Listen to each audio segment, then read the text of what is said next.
पढ़ता है, वो नबियों में रहमत, बोलो, लक़ब पाने वाले, मुरादे गरीबों की बरलाने वाले।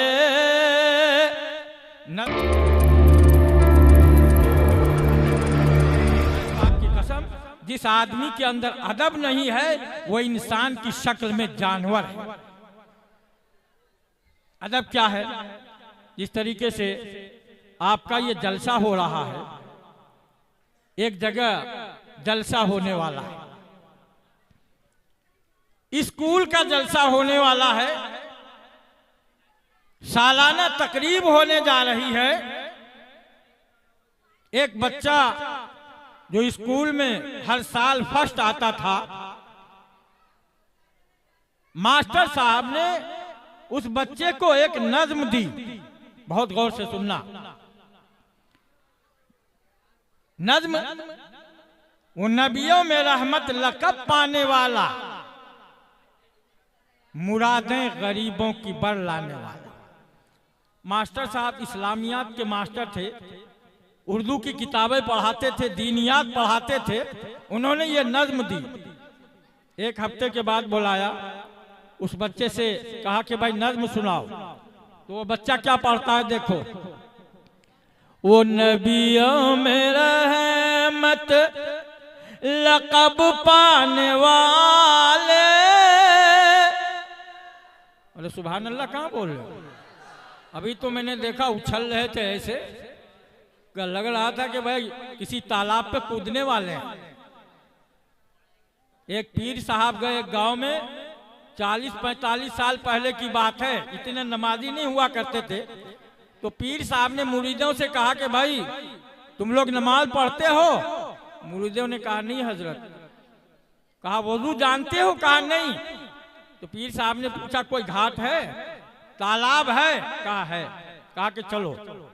सबको ले गए पीर साहब, घाट पे एक लाइन से बैठ गए।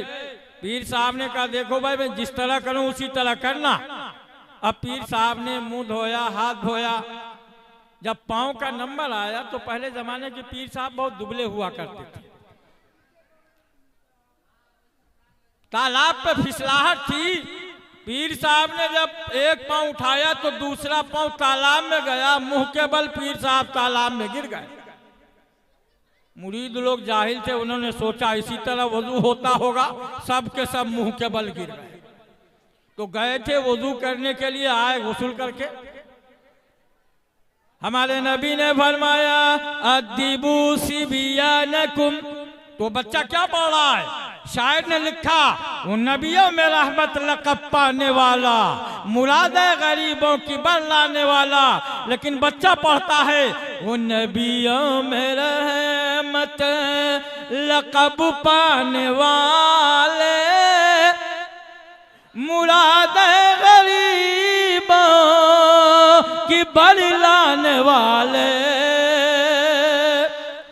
मुझसे सुनते रहो सुबह तक नात। अब किसी का नंबर आने वाला नहीं है इंशाअल्लाह।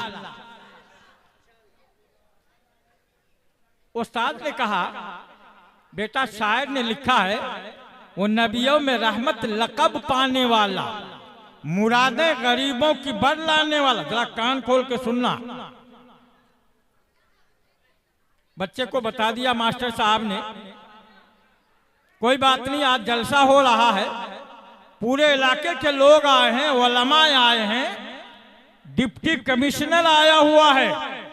उस बच्चे को मंच पे बुलाया गया नज्म सुनाने के लिए।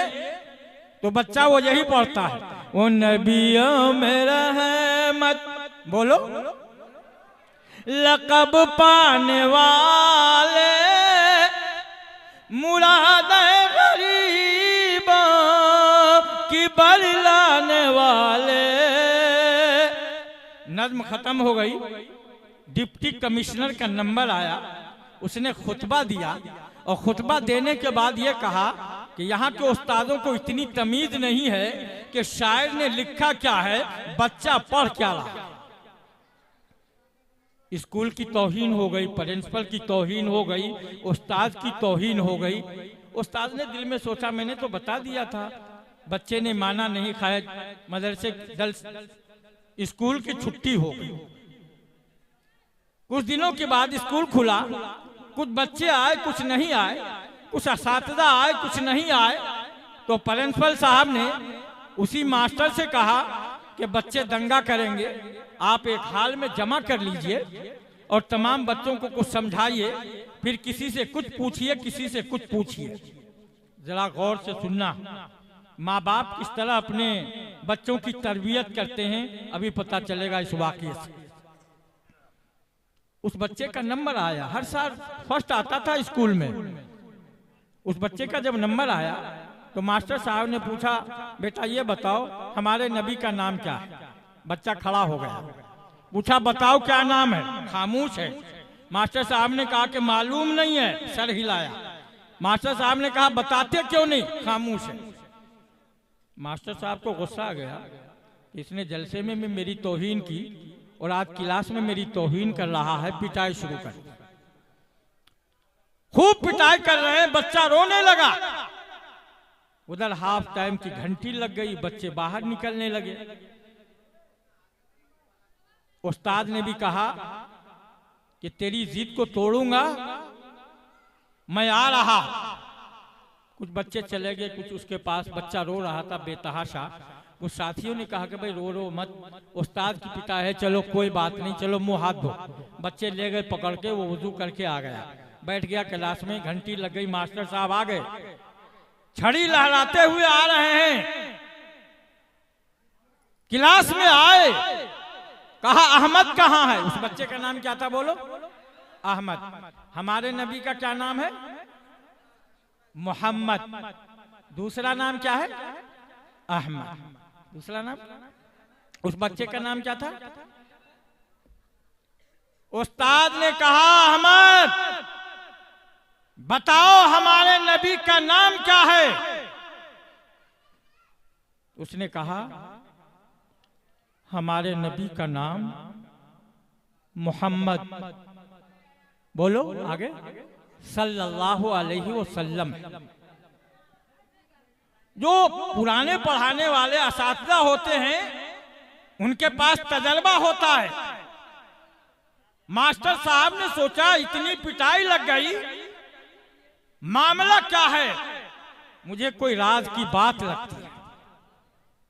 खड़े हो गए, सीने से लगाया, पेशानी पे बोसा दिया और कहा बेटा मुझे मालूम हो रहा है कोई राज की बात है। वो आप इधर कहां देख रहे हैं भाई? आप मेरी तरफ देखिए। कहा कि राज की बात मालूम होती है। वो और रोने लगा। उस्ताद ने कहा नहीं, बताना पड़ेगा, मामला क्या है? अब गौर से सुनो।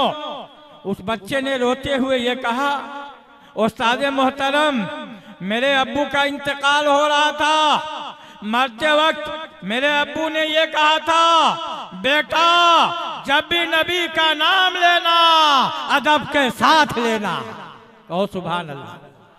अच्छा बताओ, अदब ये है, एक बच्चा कह रहा है कि मेरा बाप आ रहा है, एक बच्चा ये कह रहा है कि मेरे अब्बू आ रहे हैं। बताओ कौन सा ठीक है?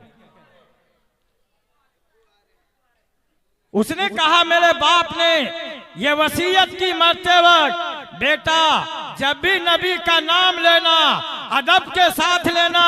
शायर ने लिखा है वो नबियों में रहमत लक़ब पाने वाला, मुरादे गरीबों की बर लाने वाला, उसमें इतना अदब नहीं है जितना अदब इसमें है। वो नबियों में रहमत लक़ब पाने वाले, मुरादे गरीबों की बर लाने वाले।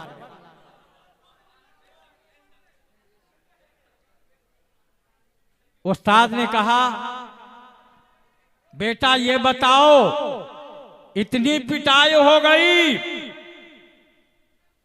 तुम्हें नबी का नाम मालूम था लेकिन तुमने नबी का नाम क्यों नहीं लिया? उस बच्चे ने क्या कहा कि मेरे अब्बू ने मरते वक्त ये कहा था बेटा जब भी नबी का नाम लेना वजू के साथ लेना। मास्टर साहब आकाए दो जहां रहमतुल्लिल आलमीन ताजदार दो आलम जनाब मोहम्मद रसूलुल्लाह सल्लल्लाहु अलैहि वसल्लम का जब आपने नाम पूछा था मैं बावजू नहीं था। मास्टर साहब अगर आप इतना मारते कि मेरे जिस्म के टुकड़े टुकड़े हो जाते, मैं बगैर वजू के जनाब मोहम्मद रसूलुल्लाह सल्लल्लाहु अलैहि वसल्लम का नाम ना लेता। ये अदब सिखाओ अपने बच्चों को।